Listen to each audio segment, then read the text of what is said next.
exciting. We're here at the Peacock Gym, fresh. In fact, this morning we found out that the board have decided to cancel all public shows under their jurisdiction until the end of April, I believe, although they're going to reassess it next month. What did you make of you? Probably not surprised.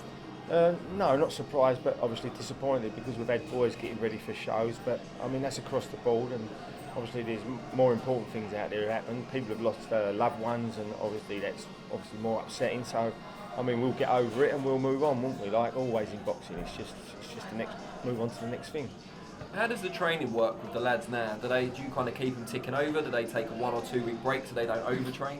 Well, to be fair, what we decided this morning, we're going to keep the boys in the gym that have actually got dates, and the boys that haven't got dates won't be in the gym from next week.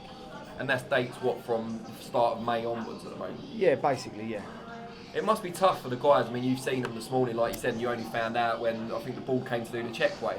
So you must have been a bit, not shocked, but you must have been disappointed. Like I said, very disappointing, and I think we all knew it could possibly happen. But as you know, you still have to prepare and be ready to fight because it could change. So it's a real hard. I mean, everybody who's probably watching this and has got boys in the gym has probably been through the same thing, and it is disappointing. But like I say, listen, we haven't lost any loved ones, fortunately, yet. So we're not in that position, and the boxing we'll reschedule and we'll go again. It won't be the first time that we've had to actually miss a show and get ready, but obviously these are different circumstances and trying times for everybody. Probably the most kind of highly anticipated fight that you were involved in was going to be Daniel Dubois, Joe Joyce, which was set for April the 11th, I believe. How's Daniel taken the news? Well, to be fair, we're still training as if that's on. So the boys have got dates we've changed nothing for.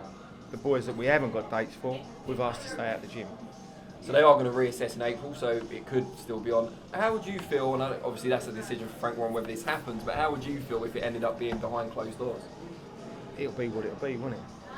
I mean, if it goes on, we're very lucky and very fortunate because there's lots of other sporting events and really important things happening in people's lives that won't go on. I mean, there's probably going to be marriages and bits and pieces going on in other people's lives which are really important, and they've put a lot of time and effort into getting ready, similar to ourselves, and they're not going to happen, so it's disappointing. But if we're fortunate enough to be able to be on, I think we'll count our blessings, whether it's behind closed doors or not.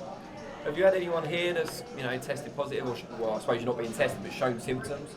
To be fair, no.